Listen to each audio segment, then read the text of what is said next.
Welcome everybody. Good night. Hope everybody had a great day today. Well, I found a great podcast that Bloomberg a lot. They talked about why the repo market matters. Of course, I brought it on before, but Zoltan right here, he works for Credit Suisse. He predicted what was going to happen on September, which is a massive thing. Interest rates rose 10%. Overnight market, just a quick flip. Nighttime, wake up, pay back in the morning. He goes into detail about it. He clearly knows way more than almost anybody else out there. So this is why I'm bringing it up again. It was a great podcast, a great interview. I think that they hit it out of the park, 10 out of 10. And he leaves it on a phenomenal note. One of the best cliffhanger notes out there. So we're going to go ahead and touch on that. Then we're going to jump on Trump's speech that he did at the Economic Club. Things that the market is stalling for good reason. Finally, the VIX will eventually go back up. So you want to play the VIX, you might want to get in on that as well because the low is still 12. And we're going to touch on gold ETFs or record highs, and then we're going to talk about Walgreens based on what he's saying and what the market is currently saying on the Walgreens situation of it wanting to go private. So let's go ahead and jump in.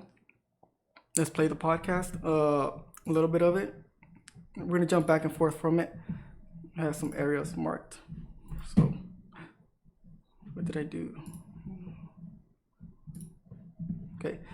So, here's a question. Why does the repo market matter? He explains it. Then we're going to go to the beginning I have written down at 4:23. So, let's go ahead and jump in it. But why should we care? So, repo is how you get to live to fight another day. Okay, so that's not my meme. That's coming from Perry Merlin. Yeah. But again, repo is how you get to live to fight another day. It's very important. What that means is you go to the overnight repo market because you run out of money. You can't make payments today, payments that are due today. So on the margin, you go and try to get some money so that you can make a payment today and you pay that money back tomorrow to someone. Okay, that's the real thing. Sounds nuts. I've said it before. It sounds nuts when you're trying to explain to somebody about the repo market and you're learning about the repo market. They don't have cash, so they gotta borrow on margin. They gotta pay that back on margin with the max was 10%. Sounds nuts, but it's for real. They ran out of money. If you can't borrow in the repo market and you can't get the cash to make your payments today, you're not gonna open up tomorrow. Okay, so if you are an RV fund that needs to roll funding on its position, if you are a primary dealer and you can't fund to roll your positions and top up your clearing account at your clearing bank, if you're a small dealer that can't fund, you're out of business tomorrow. So that is why you basically care about this stuff. It's like when you look at an electrocardiogram, and the heart ticks, ticks, and it doesn't tick, and it starts to beep. So it's something like that. It either ticks or it doesn't tick. So it's existential. When you see these rates at 10%, it means that people are having a hard time getting the money to make payments. US Treasury is having a hard time pumping treasuries into the system on settlement days. The money is not moving to the Treasury general account because people are not willing to part with their money. In this case, the large banks run out of reserves. So the money ain't going to the US Treasury. So quite frankly, if you need to pay unemployment insurance benefits and food stamps and all that stuff, the funding of that stuff process gets gummed up. So this is serious stuff. And the reason why the Fed responds to these things quickly, they could have responded quicker, but the reason why they respond to it quickly is because they just recognize the nature of these overnight markets where the money doesn't flow. People can't pay, and people can't pay, they go out of business. Headlines can happen, right? The good thing was that, this dislocation didn't last for more than a day. Okay, so that is why the repo market matters. And he goes on to say that obviously, they stepped in. No, that's at 17 minutes. For those that want to follow the podcast, Bloomberg Markets a lot. It is an interview with a day with Zoltan talking about why they matter. He knows opens up your eyes to how this thing works and how there's different markets and how there's sponsorships. He talks about all of it. I highly recommend you guys listen to it. And he predicted the September repo rates, and there's a reason for it. So let's go ahead and start off at the beginning where he talks about 543. He brings it up. They start talking about it. How was he able to see it happen when others weren't? So we're gonna start at 529. Jump straight into the discussion with Zoltan, and we'll be able to get into all of these really, really interesting and fascinating questions. So, Zoltan Posar, thank you so much for coming on yet again. Zoltan Posar, there you go. Nice to be here. So let's start off with that week in September. Presumably you're sat in Credit Suisse, maybe watching overnight market rates as you do. What are you thinking when you start to see the repo rate jump like it did? Well, actually, I wasn't in Credit Suisse the day of this happening. I was actually traveling down to DC to see some clients with one of our sales guys. And, we saw the markets open up and we were chatting in a cafe cars. And okay, well, Monday wasn't good. Tuesday's shaping up to be worse. And I'm not kidding, 5 minutes into that train ride, the train broke down. And we were basically told to have to get off the train and there's going to be another train coming. We had to call the client that sorry, but the train is running late. And then the Fed announced the repo operations. But then the Fed was late with the first operation due to technical glitches. And I looked at Phil, the sales guy, and I told him, look, the country is funding itself overnight in the repo market. The trains don't run. And the Fed can't even do an operation on time. It has to be a joke of some sorts. But the September blowout was, it took many people by surprise. I think a lot of people focus on what happened and they kind of look for the trigger that triggered it on that day. And I think that's actually the wrong question and the wrong thing to focus on. The September blowout in the repo market was a long time in the making. What it had to do with is basically taper. And taper was just very slow burning process. Taper basically just saying quantitative tightening, QT. The Fed took more and more reserves out of the system. Right. And when the system ran out of liquidity, which in this specific case means, reserves that the system can settle with. Right. The moment you ran out of those reserves, the repo market seized up. So this was basically a $600 billion process, which is how much the Fed tapered.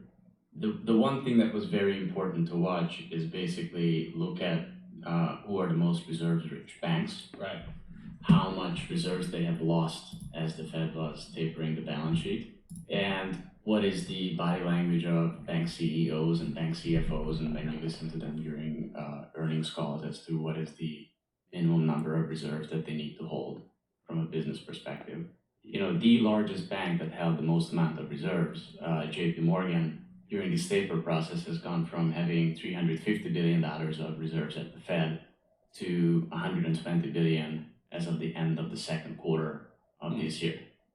And so when you saw that number, you knew that the bank that was always the lender of next to last resort in the repo market basically ran out of money. And that's what came out on the news that he talked to the CEO of JP Morgan, G-Man? Well, basically the CEO, sorry, I know he did an interview 60 Minutes. I should know the name.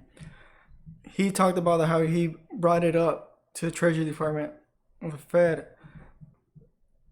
that there was going to be an issue with this, and this is what we're all assuming that it was this part, the fact that they're the lender of last resort before the Fed came in, so they warned them basically that we're running low, we're about to hit our cap. So let's back up just for people that maybe aren't as familiar with some of the terminology or even the structure of the banking system, in the hopes that they can understand this topic. When you or I have our money held at a bank, we have a deposit. The reserves are essentially where banks deposit their money at the Fed. Mm-hmm. And there's a fixed amount of reserves available. Mm-hmm. And that greatly expanded during the financial crisis thanks to quantitative easing, essentially the Fed going out and buying safe assets like treasuries or mortgage-backed securities with reserves, and then it was starting to shrink them as part of the taper process. And So that's an interesting point that they're making. Quantitative easing created this, helped create this, helped expand all this. I found that very interesting because of they have to remember. I've been saying that or hearing and saying to you guys that they're saying that the Fed needs to normalize its balance sheet, saying that it needs to go back up to what it was at its peak. That's their definition of normal. That's to me isn't the definition of normal. I'll say this. Everything always collapses, or people always do something dumb, but it always comes back to the basics. Even economics, I believe that it's going to happen. You're going to come back to the basics of basic economics. Just like you're playing a sport, you get out of touch with something, you got to work on your soccer, you got to work on your touch, you kind of got to come back to your basics and dribble the ball, practice the ball, juggle the ball.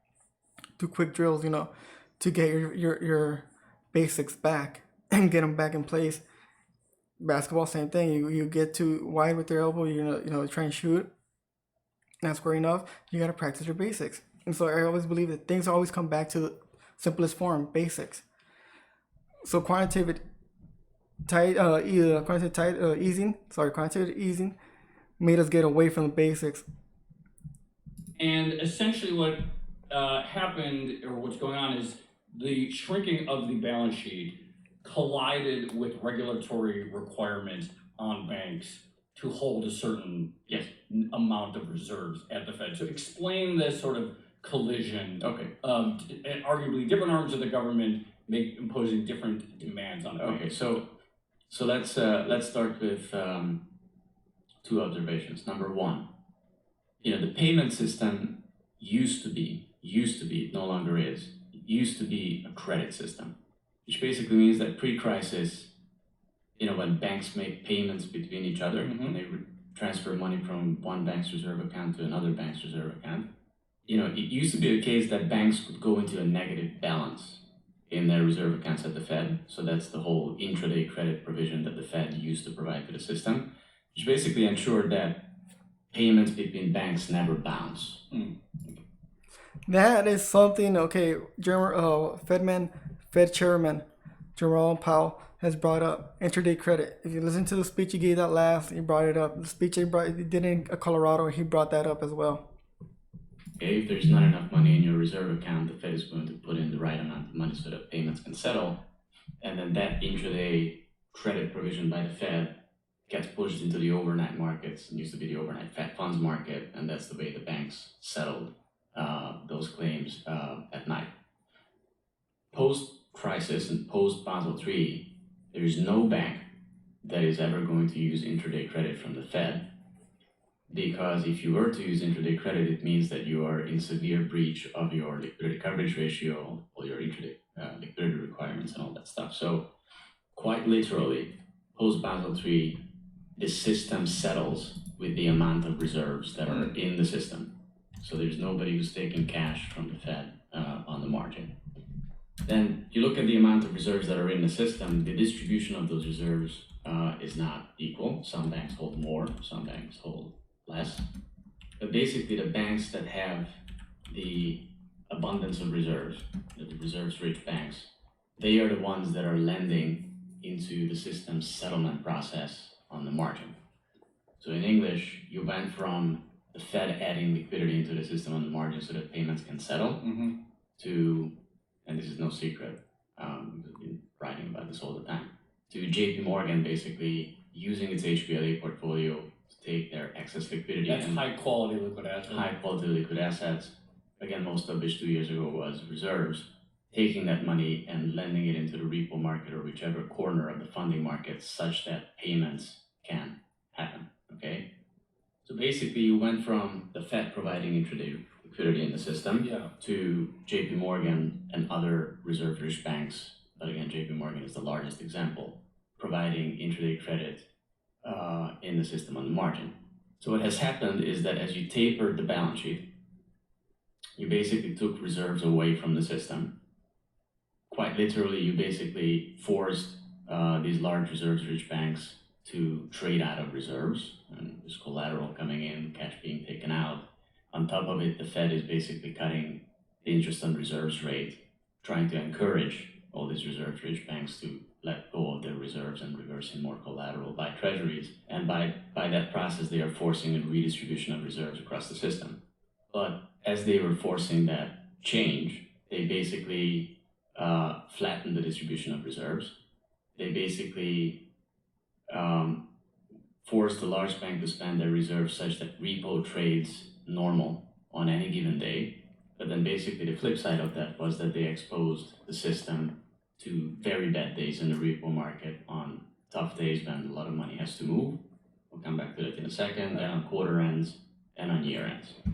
So a lot of Okay, that part. On quarter end and year end. We're November. We're coming up to December. We're coming up to year end. Keep that in mind. This is why I'm bringing up the Walgreens thing, the VIX. people, just on the reserve point then, Zoltan, a lot of people have been debating the language around this. Is it a scarcity of bank reserves or a shortage? And why does the difference between the two actually matter? I don't think there's a difference. I mean, it's a shortage. Basically, what I'm saying is that the system ran out of tokens to settle with, right? Because, again, back to the earlier point, the Fed was always ready in the past to add reserves into the system on the margin intraday as needed. Okay, so it was never possible to run out of reserves. But in this regime where the Fed had X amount of reserves in the system and nobody is going to take credit from the Fed, the system literally settles with the amount of reserves that are in the system. So if the bank that it has the access and is lending into the system on the margin runs out of that money, runs out of reserves, the system literally seizes up because you run out of tokens. What was the regulatory logic? As you mentioned, the Basel III requirements, what is the regulatory logic of no longer wanting the banks to be able to essentially have overdraft capabilities or use overdraft capabilities at the Fed? I don't think that there's a piece of regulation that says, don't take it, or the Fed never said that I will never give it. I think it's just, if every bank has to, like the LCR, for example, the liquidity coverage ratio, tells that every bank has to pre-fund 30 days worth of outflows. Okay, so every bank is going to be 30 days pre-funded. Okay, so no one is going to be in the funding markets to kind of get the liquidity to be able to sell. Okay, and this is actually a very important question you're asking, right? So the banks don't have a liquidity problem here, right? All that has happened is that the banks have been the marginal lenders into the repo market. So the entities that ended up with a liquidity problem were the dealers.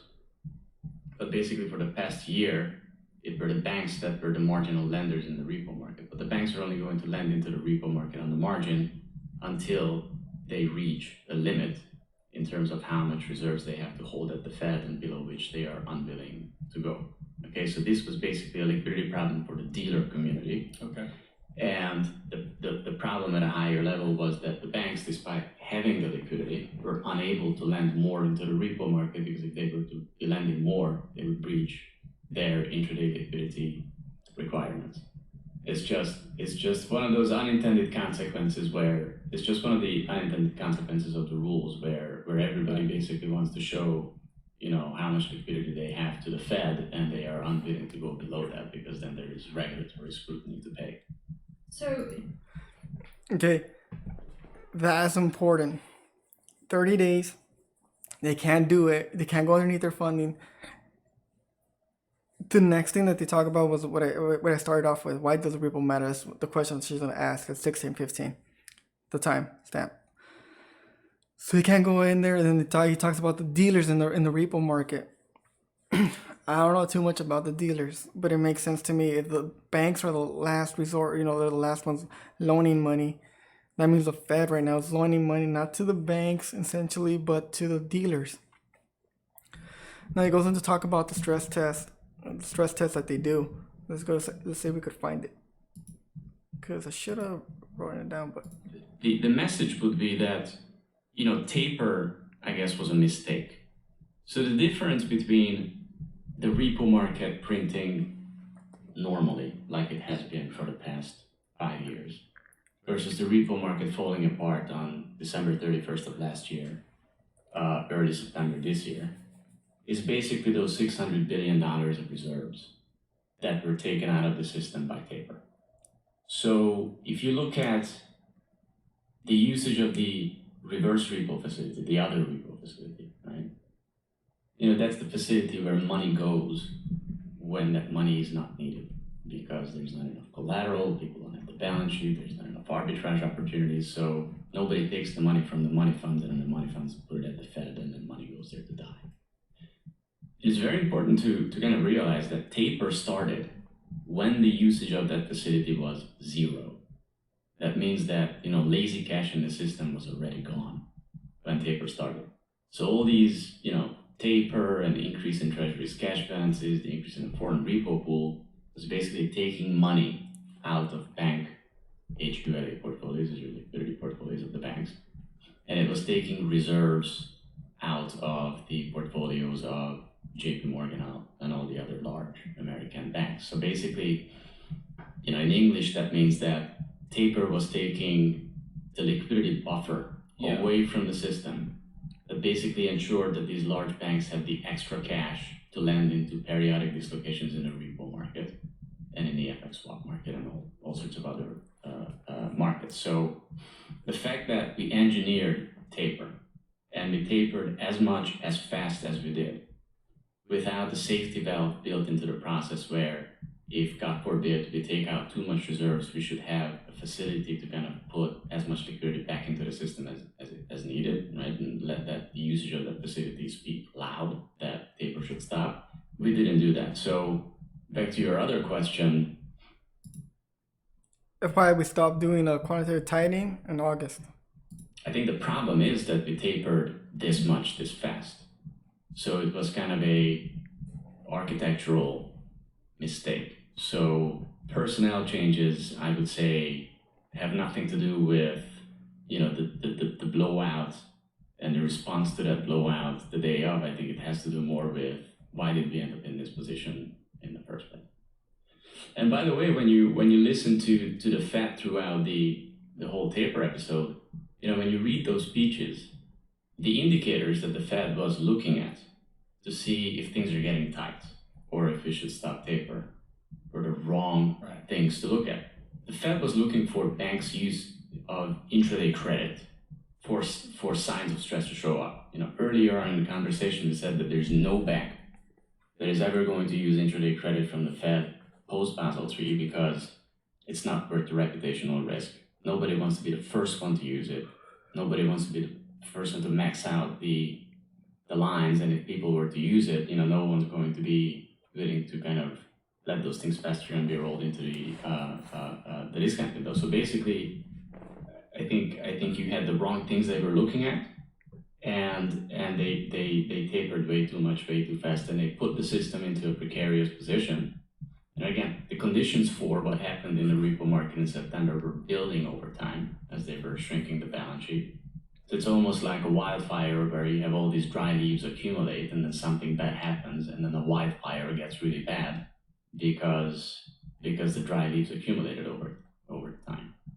You mentioned something there that speaks to the last time you appeared on our show, and that relates to the role of foreign participants in the market. We just did an episode actually with Brad Setzer in which we talked about Taiwanese I'm gonna look for the part where he talks about banks stress test. That's one of the reasons why he's talking about all this, and he brings he doesn't say it yet, but he'll bring it up. That's also part of the thing of why banks won't loan it out, because they don't want to be one of the first ones to ask for it, because reputation means everything. They talk about a lot about the dealers. They explain how the market, how hedge funds now get in on it, how big the repo market has gotten. That's why I insist that you guys listen to it all. It's a far bigger deal than 3-month cross-currency basis blowing out to available in the sponsored repo space just yet. in addition to the things we discussed before, that dealers got backed up with the paper, they had to fund it overnight, it was also the case that the relative value hedge funds and whoever, uses repo to fund treasuries could only do that overnight. So this kind of new, so that is basically the environment in which we are getting closer to this repo blowout. A lot of people, point their fingers at the bank saying, they were the ones who caused it because they have so much at the Fed. Why didn't they lend more? There's nothing that a bank would like to do more than to earn a 10% yield by moving all their cash into an overnight market and get that money back tomorrow and make 10%. So the fact that you have these yields has to do with just banks' inability to lend, not their willingness to lend. Right, so this is sort of what I was getting at with these scarcity versus Basically, they could only go up higher. shortage of reserves earlier. There's this big arbitrage available in the market, free money basically, but the banks can't come in and do it. So just getting to solutions to this problem, we've seen the Fed increase overnight liquidity operations and also announced that I think it's going to buy up to 60 billion of T-bills, or did they increase it recently? 60 billion a month, yeah. That's still 60 billion 60 a month billion. of T-bills. And yet, there have been a couple of times this month where we have seen repo rates start to creep up again. And we've seen some analysts at the sell side, JP Morgan, Goldman Sachs, and Bank of America Merrill Lynch, also saying that they think the Fed hasn't done enough to solve the market problem. So what exactly is it that the Fed needs to do, and how big of a sort of problem in the repo market remains? So I agree with the strategists at JP Morgan and Bank of America. I think as well that the Fed has not done enough. What we have is good for now, but it's not a structural fix. There's a big difference between, a liquidity problem and a liquidity problem and a balance sheet problem. Okay, so, in September we had a liquidity problem because the system ran out of reserves. The tokens you settled with. So the only thing the Fed had to do is just pump in reserves on the margin. The big event that's coming up is the year-end turn. And during year-end, no one is going to have the balance sheet to move money around. So, what I'm trying to say with that is, it's okay that the Fed has a repo facility, and for as long as there are primary dealers that are willing to take liquidity from that facility and broadcast that liquidity to the rest of the system, to the hedge funds and little dealers and whoever needs that money. The facility works, but once the primary dealers have a balance sheet constraints and they won't be the intermediary between the Fed and the rest of the system, it doesn't matter how much the Fed wants to put liquidity into the system with that repo facility. There's not going to be a mechanism through which they can inject that liquidity into the system. So like a very weird analogy here would be that, if I'd like to play tennis, but I don't have membership at the country club, you do, Joe. Yeah. I can go in with you. It would be the exact opposite in real life. But... Well, right? But if you're out taking a hike, there's no tennis for me because my friend who's got membership to the country club, cannot get me in. So you basically need someone to hold your hand to get that liquidity. And during year end, no one has the balance sheet and no one has the ability to be the good Samaritan who's going to take the liquidity from the Fed and give it to you. So again, we've hit on this, but just to make it clear, quarter end, year end are important because there's a snapshot taken of the bank's financials, and it's literally on that day that the regulators take a look at the books, and everyone, it's like kind of cleaning your room before your parents get home, and something like that. So what is the solution then, such that we can avoid having these problems pop up every time that the parents come home to check out whether the room is clean? And do you expect that in the absence of something new, we are going to see something dramatic again reappear in the market over the next as we get close to year end? Yeah, it makes sense now why, like I said, why they were pumping so much more money in. They're still pumping more money in and oversubscribing it. The Fed has. Zero Hedge always brings it up on their Twitter feed when they do this, and a bunch of others also do it that I follow. They always bring it up. Now it makes sense to me, at least. It makes more sense now than it did before. So what I'm taking from this is that they're gonna have to tomorrow. I'm gonna try and see if he says anything, especially with Elizabeth Warren. I think it's only the House committee, so it's not gonna be the Senate. So he might bring something like this up, or somebody might bring up the repo market because Elizabeth Warren has brought it up. That she thinks the banks are trying to cause a crisis, something along those lines, so they won't have to fund her ideas in case she's president.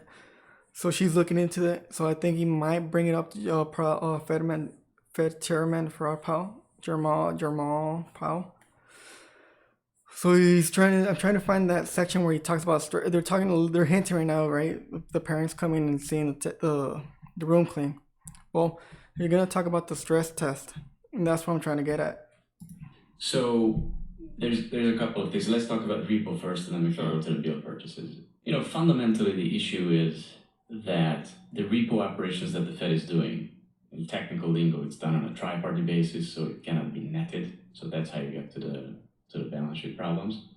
People say that the Fed should turn this repo facility into it's a standing repo facility effectively anyway, but I think what they really mean is that the Fed needs to make this repo facility nettable. I think that will never happen. It will never happen because the Fed, just by its DNA, they like to be super senior in their dealings, and there is no way that the Fed is ever going to lend into FICC, the Fixed Income Clearing Corporation. They are not going to lend into the clearing house and be a pari passu lender alongside everyone else. It's just not the way they do things. Two, if they were to do things in a super senior way, they would basically upset everyone in the clearinghouse because everybody just got subordinated to the largest lender in the clearinghouse. So I think it's either the Fed who's not going to do it because they're not comfortable with it, or they will do it in a way which is just going to set the stage for a massive coordination problem and just upsetting the governance of the Fixed Income Clearing Corporation, which again is the central clearinghouse for repo transactions. Not to mention other things like with this growth of sponsored repo, there is now, as we speak, about 25 hedge funds that now have access to FICC. So are we really going to go into a regime where hedge funds can put collateral into the clearinghouse and the Fed effectively on the margin is going to fund all that? So probably not. I don't think that we should go down that path. So that's one thing they could do, but they will never do, really. The second thing they could do is to open up this facility for banks as well as dealers. So this is a very important distinction. At the moment... So non-primary dealer. Well, no. So at the moment, it's the primary dealers that have access to this facility, but the banks do not. Okay, so just to give you a concrete example, let's say JP Morgan Securities is a primary dealer, has access to the repo facility. JP Morgan Chase Bank NA, the depository, does not. So now if you go back to the earlier conversation we had, dealers got backed up with treasuries. They needed to get that funding in the repo market.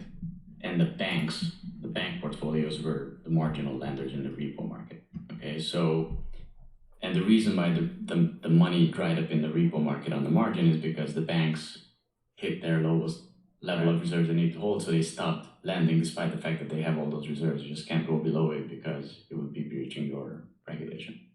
So what you could do is you could open up this facility for banks, and the chief regulator, who is Randall Quarles in the Fed, would have to give a speech saying, we are fine with large banks to have all bonds HQLA portfolios.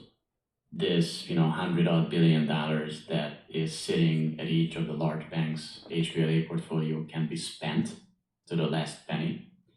It's okay for these largest banks to have bonds only in their HQLA portfolio because the Fed stands ready with a repo facility to turn those bonds into cash when intraday liquidity needs arise, and if there is a resolution scenario where the bank has to be wound down and we will take those treasuries, give money in return, and let that money pay out its creditors and wind down in an orderly fashion.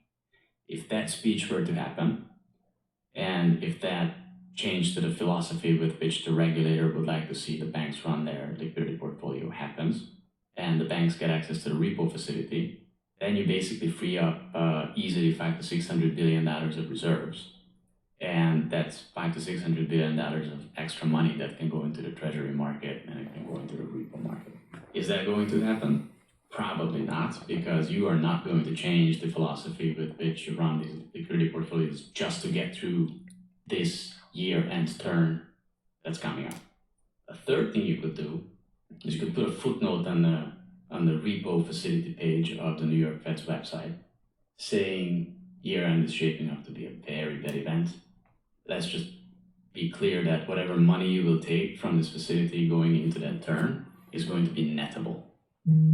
So from a regulatory perspective, you're just not going to have to count that in your leverage ratio and all these things. So, if I'm a dealer and I go to this facility, I take 50 billion and I pass it on, and the Fed knows exactly how much I took, and it knows exactly how much balance sheet to ignore from my calculation. Is that going to happen? I don't know. I mean, a couple of the dealers that are primary dealers run their repo books out of branches.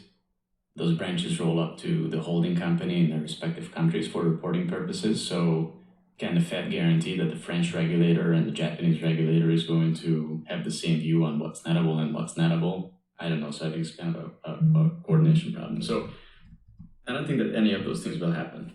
And if none of these things happen, you basically set the stage for something quite ugly happening around the year-end turn, because it's not going to be just a liquidity problem, right? The people are not going to have the balance sheet to take the liquidity that the Fed is trying to put into the system. And the market can really get seized up. So if you thought September was bad, oh man, December can get even worse. But then again, you see headlines, Treasury secretaries looking into ways of dealing with some of the regs, and maybe some changes coming from the regulatory side. You just don't know, So if something big is going to come, then year-end is less of an issue. If none of those things will come, year-end is an issue. Right. So you can imagine that any tweaking of the existing regulation, there's an optics problem there, which is that Yes. a bunch of people will say that you're basically rolling back bank regulation. And in fact, we've seen, people like Elizabeth Warren actually start talking about repo markets. Yes. And what Jamie Dimon over at JP Morgan was saying. Jamie I have one more Dimon, question, and you sort of alluded to it just then, but we've been talking CEO, about the JP Morgan repo Chase. market sort of in isolation, although, as you say, it is a very, very big deal for markets overall. But is there a specific scenario in which a gumming up in repo, another bout of repo madness, maybe one that's worse at the year end, is there a scenario in which that impacts risk asset exposure at the primary dealers or the banks or big market participants as well? Oh, definitely. In fact, you've seen a micro tremor in September, and it's hard to see it, but if you talk to the equity desk at a dealer, they will tell you that this happened. So what happened in September when repo blew out, the equities that the street was the most long in sold off, and the equities that the street was most short in rallied. So what that tells you is that the balance sheet that the equity derivatives desks and cash equity desks are providing to the street, the longs were trimmed because there was no balance sheet for them, and the shorts were trimmed and because there was no balance sheet for them, right? So that's what caused those moves. And what happened was that at some dealers, and it's not all dealers work like this, but there are some dealers where equity derivatives and FX forwards and repo basically rolls up to a single person. So you shift equity across these businesses based on where the spreads are the richest. So in September, when repo blew out, there were some dealers that took balance sheet away from equity derivatives and the FX desk and moved it to the repo desk because you wanted to harvest those wide spreads to the extent possible. And as you moved that equity and you took balance sheet from equities away, there was an impact on equity markets. The reason why this didn't get out of hand and it didn't start to impact more names and didn't last for longer is because the Fed stepped in, started to lend in the repo market, and the repo market calmed down. So whatever equity you shifted there went back to the equity desk. So again, if this thing persists, and this is just a spillover into risk assets, but if this thing persists, remember that repo is how you get to live to fight another day. If you have to fund at 10% for a day, another day, and a third day, it can become existential. Yeah. To the point where you end up with headlines in newspapers, front page. So I'm gonna leave it there on that part. I know he brings up the stress test. I'm gonna get into the stress test now. So the stress test is something that the Fed brings up in a meeting. He's probably gonna bring it up tomorrow as well. That the banks pass the flying colors, blah blah. They have liquidity. They're fine if they're for the crisis that they bring out here. Crazy historical scenarios, like from the Great Depression, the 1999, 2000 tech bubble burst, subprime mortgage meltdown. In all these scenarios, interest rates go down. The Fed fights recession. So they live. Because we've always had above 5.25% interest. Right now, we're 1.5? So the Fed doesn't have that. The banks themselves are being tested for the same exact thing. And again, the chairman, Powell, has brought up that they're thinking about tweaking the exam, basically, for the banks, so that way they don't get accustomed to it. Here's my thing with these tests that they do. Stress tests. If the bank knows it's coming, they already know how to prep for it. If the exam is the same one that they've taken before, of course they're gonna pass. They're not dumb. They know what they're doing. They know how to manage it. All their money. That's why they're a bank. I mean, no shock there. It's like if you had a test, you failed it the first time, or you got a C, and the teacher comes back and gives you the same exact test that you had, and you know you're gonna have it in 3 months. So you're gonna do better on it than you did the first time. You have to. I mean, there's no way you get a C again, or worse, something beneath it, something lower, because that's just insane. The point that I want to bring up with this, so you guys know that some of the things that he's bringing up is year end. Remember, year end is what he keeps saying. Quarterly and then year end. And the way the market is right now, it seems to me that something wasn't happening here. And I brought up yesterday, last stream, Sunday, that there's rotation that occurs, volatility is low, the market is at all times high. I don't believe it's gonna keep rallying, and what happened today shows that. Even though gold did test on Monday, touched the 448. That's what I said on Sunday, but it hit 449. That's the lowest it went, and it popped back up. It was a sharp V that got it up. It's only right now we'll check. It's at 15 something, 1560 something. So it's from that little 1449 area that it touched. The thing that I want to bring out is that if the banks know what they're doing, and how to prep for something that they already know is coming, they're always gonna pass. They're always gonna be cash liable. I'm not gonna subscribe to it, but if you have it, you could read it, you can see it. They bring it up every time, they do the meeting, they bring it up all the time. The one thing that they don't test for is stagflation. Anything to do with interest rates going up, they don't test for. So we don't know if the banks are, liable to have higher interest rates going up. We don't know because we don't test for it. And if we test for it, will they pass? I don't know. Some people say they won't. So that's why I want to bring up the stress test of this, and I'm like, because I've been saying that we're gonna have some form of inflation. Stagflation is just a recession. Inflation with the recession. That's all it is. It happened in the 70s, but we don't test for that scenario at all, even though it already happened. The other thing I want to talk about is Trump's speech in the Economic Club in New York. We're gonna use the fast money because they keep it short. YouTube video. We're gonna watch it. We're gonna hit on some points that they bring up, and what I've been saying, the market doesn't make sense. Gold has sold off basically on the China trade deal, some of the Brexit, but that's not what made gold rally. What made gold rally was the Fed. Just like the Fed made the stock market go up, everything that the Fed did to get the market up is what made gold rally. We're above the 1350 line, which is a big deal. Right now it's 1530 line, which is another big step up that we've only gone up a month. at the very most, like 4 weeks. I think we were up over there, and we came back down, which is a normal pullback. It's normal correction territory.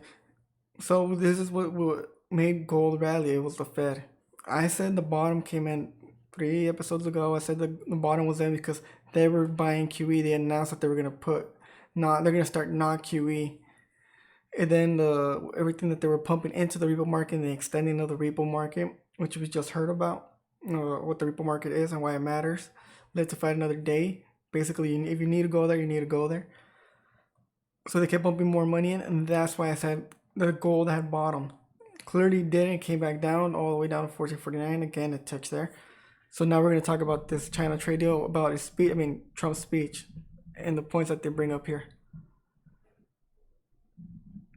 The president talks about everything from the economy to trade talks, and a speech at the Economic Club of New York today. We're joined on set by Eamon Javers to bring us all of the highlights. Eamon, welcome. So nice to Nice meet to have you. Unbelievable. I mean, you guys get to work inside, so this is great. It's nice to get out of the weather. It was cold out at 6th Avenue today. Only And imagine. look, this was a big economic set piece for the president. Everyone expected, he's going to make some kind of major announcement. He's going to say something about China, USMCA. Because of the where are we venue. going? And in the end, he didn't say anything that was major news. We were thinking maybe we might get a new date for the China deal, maybe a location for the China signing. That to me is a massive hint to me, that there is nothing there. We don't even have an estimate on a date. I think the Chile thing, the riots that happened in Chile, saved us from ourselves. We don't even have an estimate on the date. We don't know where it's gonna be at. That's a big thing for something that's supposed to be phase one. That's been in the works, that had been announced last week when gold started selling off. He didn't do any of that, but he did suggest that deal is coming. Here's what he said. We're the ones that are deciding whether or not we want to make a deal. We're close. A significant phase one trade deal with China could happen. Could happen soon. But we will only accept a deal if it's good for the United States and our workers and our great companies. So the president's saying it could happen soon. It's about as close as we got, Melissa, to the idea that we're going to pin down any specifics on the China trade deal. He also said that he wants negative interest rates in the United States. That happens in other countries. He said the Federal Reserve is blocking him from getting that. He wants the Federal Reserve to get. Negative interest rates killed the banks in Europe. If you look at how they were in 07, 08, their stock price and what they are currently, they are on the bottom. Some of them are single digits. Out of the way and unleash the power of this economy. You guys know more than I do about what negative interest rates would look like in this country, what the impact of that would be. But the president is convinced that's the right way to go, was pushing for today. Yeah, he said something like, give me some of that. Or Yeah, give me that money. when it Give me came that to money. negative interest rates. Right. And when you piece together what the president said with what Larry Kudlow said on the closing bell earlier today, it sounds almost like the December 15th tariffs could in fact come into play if they can, because Kudlow basically said there will be no movement on tariffs unless a deal is signed. And that's been the baseline assumption all along. But I think what you heard today is the president suggesting that there is a possibility we don't get a deal. Remember, he announced this deal back in October as having been completed. Well, it looks like it's not as completed as maybe we thought in October when the president was in the Oval Office with the Chinese delegation. Now, the president talking in a way about the possibility that we don't have a deal at all. And we'll see whether we can get there. But he's sort of teasing this possibility that we're close, but he's been doing that a lot. And we never seem to get all the way there.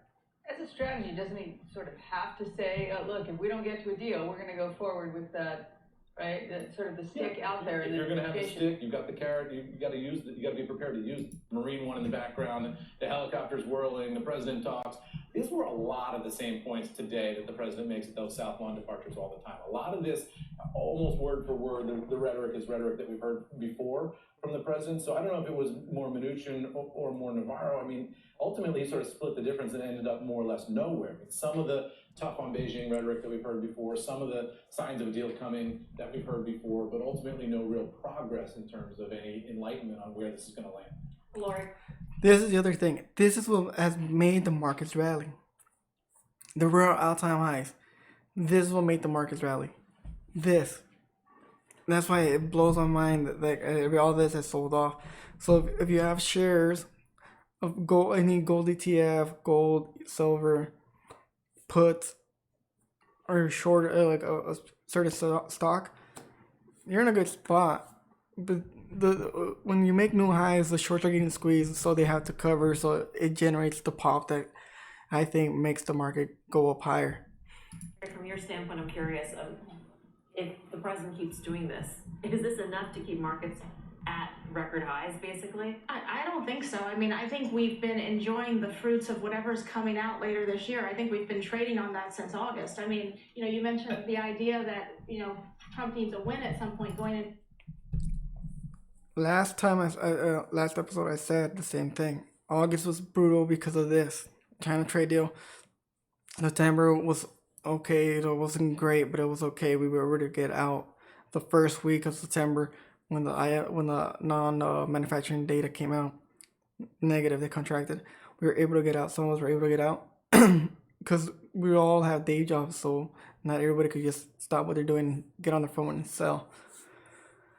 So since October, since August, they've been having this issue. We've all been having this issue. If you're long gold, but pullbacks are an opportunity to buy more. This whole thing that I'm doing, I think 2 years will probably be at the peak. So 535 is what I have my notes at. It essentially never agreed that there even was a deal on the phase one deal. So, where does that leave you? You never agreed, great, give me the paper. What are the bullet points? Where are some paragraphs with writing that shows what's in this deal? And there was nothing. They offered us nothing in writing about what was in that deal. The Chinese essentially never agreed that there even was a deal. This, again, I'll keep saying this. I know I keep saying it. I know it's a little annoying. But China has never said that there was a deal. There is people that I follow on Twitter from China. They just can't speak whatever they want. They need permission. Because what happens to you in China. So the journalist is hinting that as soon as a deal with current court happened, remember, there was issues when the deal was going to be announced that they were going to leave, the delegates were going to leave, and then no one was going to stay, the main one was going to stay. And then they've hashed out this thing on Friday. And they had a big ceremonial at the Oval Office. Shenanigans. All of it shenanigans. What ended up happening is very simple.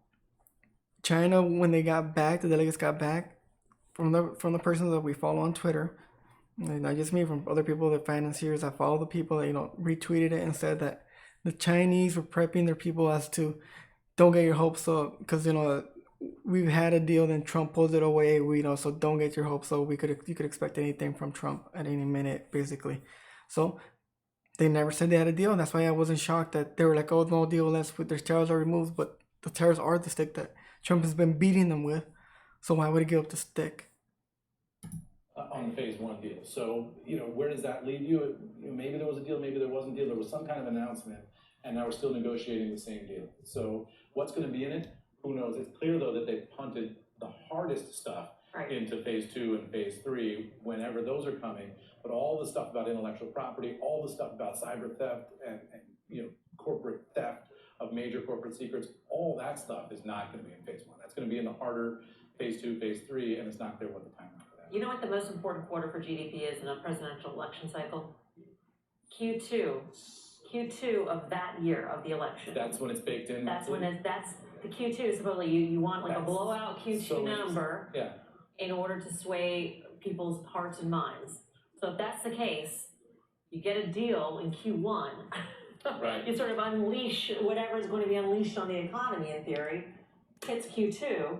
Well, it sets up for it because GDP went from north of 3% in the first quarter. It's going to be around 1% in the next quarter. It's trending the wrong way. So he can talk about the greatest economy in the history of mankind all he wants. I think at a certain point you're confusing the economy with the market, and I think what we're learning, if nothing else, the two have never been wider apart. And that's what I focus on the fundamentals. Again, the economic data is showing us that there's something wrong. This tree that we have that's touching the sky every day is touching higher, getting higher, getting bigger, expanding.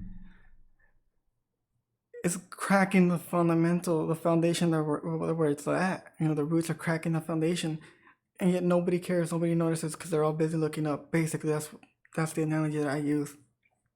and it's gonna rot. Something's gonna give. It has to give. Something has to give. And it's usually we come back to the basics. I said it before in the beginning of this. We come back to the basics. One of the questions they asked Trump was basically like, "You're saying that we're doing so great, but yet the economics aren't saying that story," and they just brush it off. Never got an answer. They didn't push him on it. Nothing happened from it. The other thing I wanted to bring up quickly was if you think I'm wrong, you want to bet against it, I have no problem with that. If you don't want to get in the forex market, because I brought up the forex market yesterday, last stream with Jenny. Here it is. It's up. UUP. You could buy calls. You could buy puts. You could buy dollar index bullish fund. You could use that. If you think I'm wrong, you could go ahead and use that. The whole point is for you guys to make money however you like, when you want. You sell and you same thing. Sell half of it. We put money in $100 and doubles. Cut it half. That way it pulls back. You get more. Gold was up $9. Tomorrow we get the CPI, and on top of that we get the Fed speech, which I'm gonna be looking forward to see if he hints anything on the repo market. And we'll see what this does to the market tomorrow for gold. Remember, they don't care if CPI goes up higher, inflation goes up higher, they're gonna ignore it. So if it comes on really hot, it's not gonna matter. Shouldn't matter the market. I want to see what the market does, how we react to it. The other thing that I want to bring up is gold ETFs. They're getting more money now. I mean, they're having more gold in the holdings. They're adding to it. They're at record highs. That's something I just want to quickly bring up too, to let you guys know that even though quote unquote gold is selling off, ETFs have record gold holdings. IMF is still showing that China's buying, Russia's buying, Germany's buying. So something's going on. Now, bringing up everything that we were talking about earlier about the repo market, how the table's being set, the stage is being set for something to occur at the year end. If the Fed doesn't do something or doesn't announce their program or doesn't hint tomorrow at a program that, quote unquote, he already hinted at that something's going to happen, that's why I believe the gold had bottomed out earlier. We could get a massive volatility according to what Zoltan said. So one of the things that I've been hearing lately in the market, you guys have too, if you've been following anything in the market, is Walgreens. I was playing Walgreens for a catch-up because it was so down that it was so good. It was so bad it was good if it could show some life. I got out of the trade and most of my options expired. Almost all my options expired worthless because it never went above the certain level. So one of the things when I was hearing this, my mind immediately ran to Walgreens because of the funding that they need to buy this thing. It's a massive, it's one of the biggest deals. It's a $55 billion deal. They got a loan. They got to get a loan to then make payments on it because they want to run better as a private company, but it doesn't make sense because you got to make interest rate payments. They bring it up in fast money too. So I was looking at the puts on this, since it's rallied so much. It's at 62.72.